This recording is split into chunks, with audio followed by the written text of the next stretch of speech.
Morning, everyone. This is the Retired Guy on a Retiree's Take. Main Street Sanity, a Retiree's Take. Today, we're going to talk a little bit about getting caught with our pants down, literally and figuratively. We're going to start out west, watching the debate for mayor in Los Angeles. And I found it kind of interesting that the two socialist candidates couldn't answer, well, had poor answers for the questions that was asked of them. And they got pretty well shellacked by that. I guess he's an independent candidate, one whose house burned in the Palisades. And now you notice that Aaron Ass and the other person are no longer going to debate. There's supposed to be another debate, and they canceled. And that just goes to show when you're a poor leader, no good vision, no policy, except bad ones, that you just pull a Biden and we won't talk to anybody. And you hope that the voters just vote for you because they're liberal. And on the other side, you hope that they look at these people and say, we can't do this again, and to try something different. But you never know, but you can always hope for it. But literally, they got caught with their pants down with showing that they had no good policies except for giving illegals right to vote, giving illegals free medical care, basically giving illegal aliens U.S. tax dollars, your tax dollars. Once again, go figure. We'll stay out in California. That you see the vice president and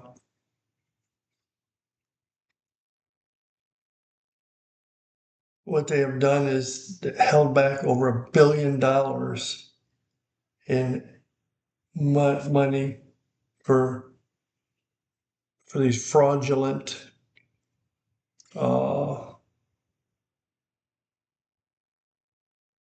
not nursing homes. Were they nursing homes?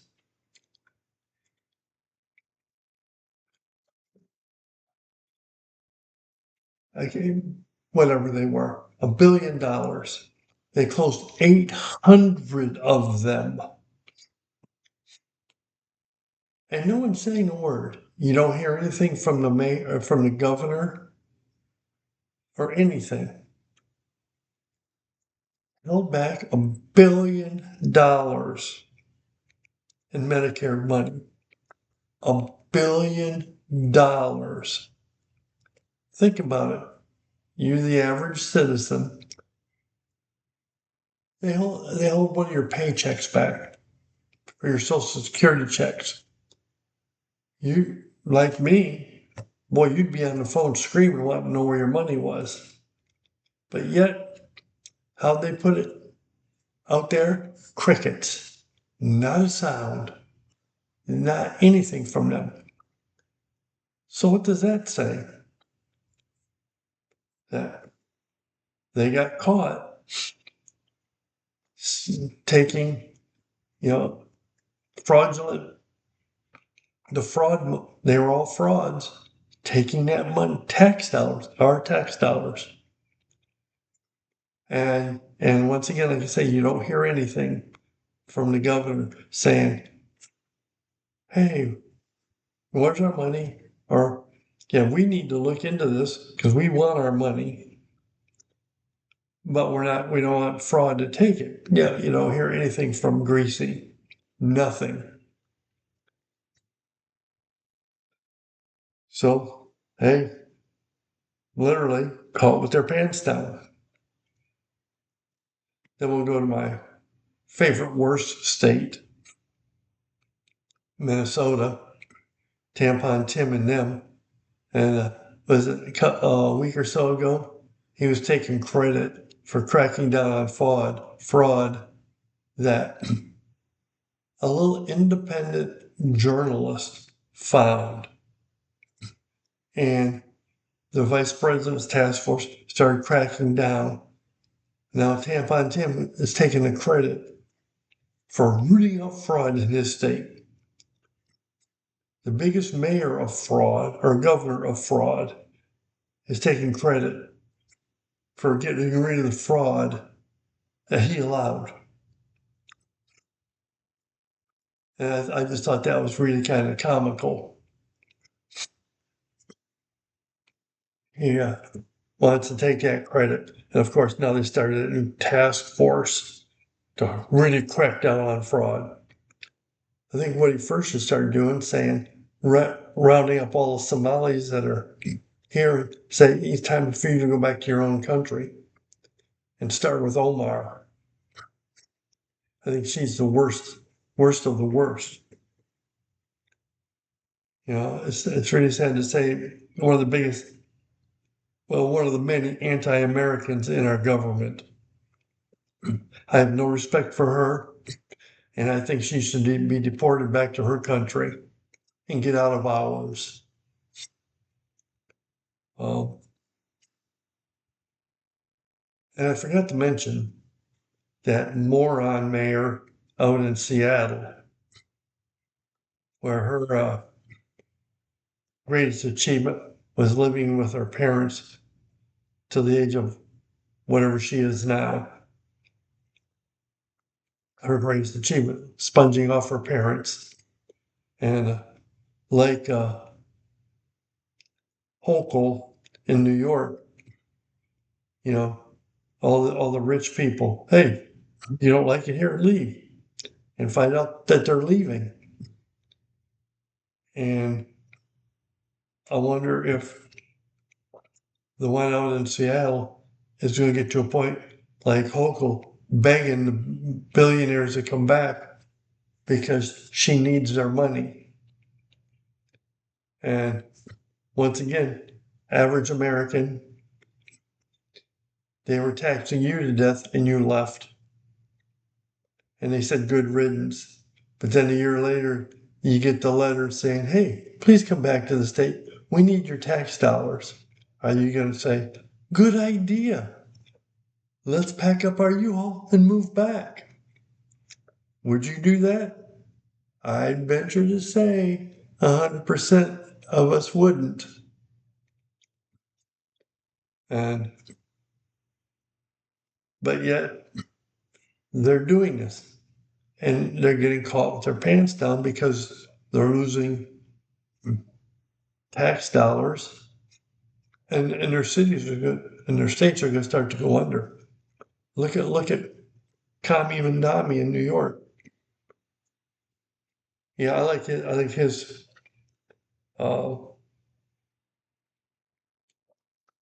what's the term I'm looking for? Oh, his creative budgetry. And I mean, all the billionaires leaving the state. He's got about $1.5 billion budget, I think it was.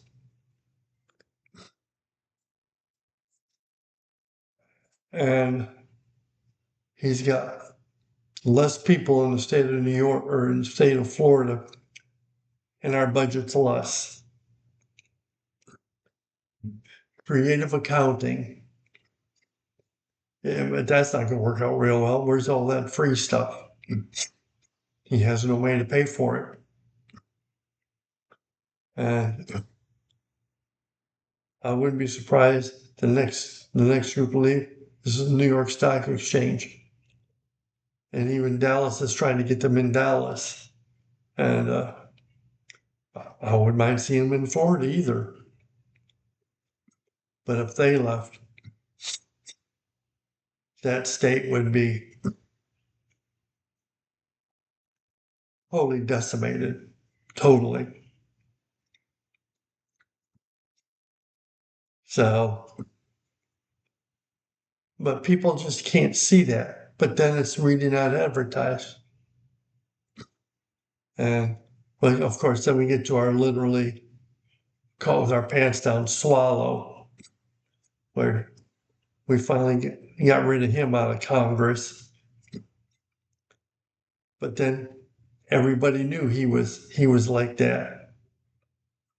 And, you know, it was like the Biden surprise after the debate. Everyone was, oh, I can't believe he's like that. What happened? You know, everybody knew it.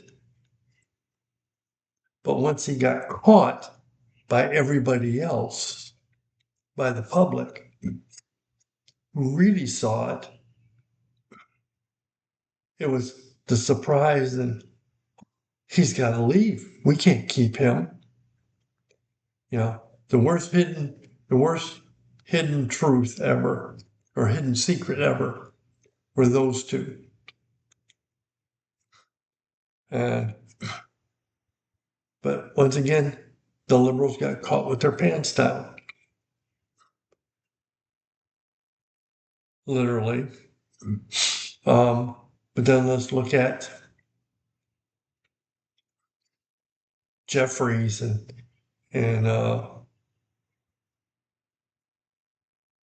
Schumer, and Shiftless, and Taliban, Rashida Taliban. All they told us what they're going to do. Look at what they want to do in Virginia. They want to get rid of the Supreme Court because they didn't vote their way. But this is what they do. They don't get their way. We'll just change the rules to make it what we want. Hey, but they've been doing it for years. Both sides have been doing that for years. And let's go back to the one comment I always say that Obama made is elections have consequences.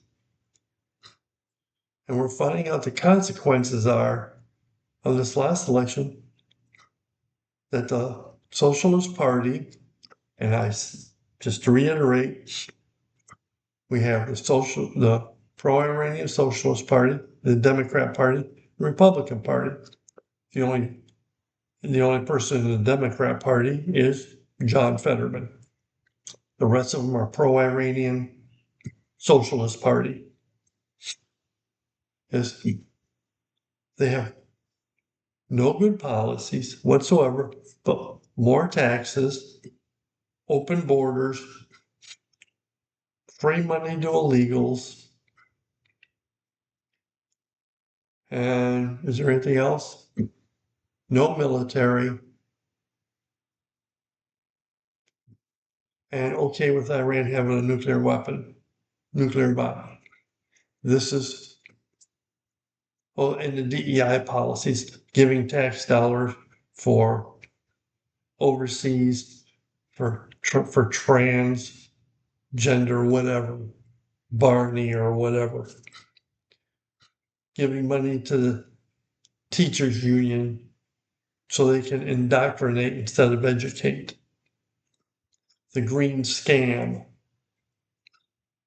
You know, our gas prices would be probably twice as high as they are now. And the only reason they're high is the conflict over in Iran. And my side note to that, the president needs to just say, okay, we're opening up the strait. Take it over. Get rid of anything Iran has around there. It's time to decimate them. And it's that time. time for negotiations is over. It's time for us to put the hammer down, Mr. President. But the liberals, they have no vision except for DEI, Green New Scam, as I said. That's their vision. And so now what all they're going to do, and they've telegraphed it, we're going to pack the courts, get rid of the Supreme Court as it is. We're going to allow open borders, allow illegal immigrants to vote, because we know they'll vote for us, for them. And we'll go down to a socialist country. And everyone knows what happens to a socialist country when it runs out of everybody else's money. So look at how it was in Venezuela when the government controlled everything. What it was turning into. Look at Cuba. How it is. Look at Russia. They're communists, but we have communists here. You know, Kami Mandami, Ocasio, Schumer. To me, they're all communists. And that's what they're turning into. Because they have to have that power. But we have some toads on the left, on the right. I have no respect for, and I've said this before, Murkowski, Collins, Paul. I have no respect for them. I see that they voted against the President of War Powers Act. And John Fetterman was the only Democrat that voted no against having a War Powers Act, where those three voted for it. And why is that? Because they don't think they can win their election in their states. Well, if you're a better candidate, you would never have to worry about that. That just goes to prove that as a candidate, you create a vacuum. And if somebody doesn't understand that, you suck. And they do. So that's my thoughts for today. Like I say, we've been, how some of these people have been caught with their pants down, figuratively and literally. If you like this, I hope so. My email, again, is retiredguys@myyahoo.com. Feel free to send me an email note. I'll answer anybody. I post this on quite a few areas, even on YouTube. So if you like it, tell other people. If you don't like it, please tell me. I appreciate y'all, and until next time, have a good day.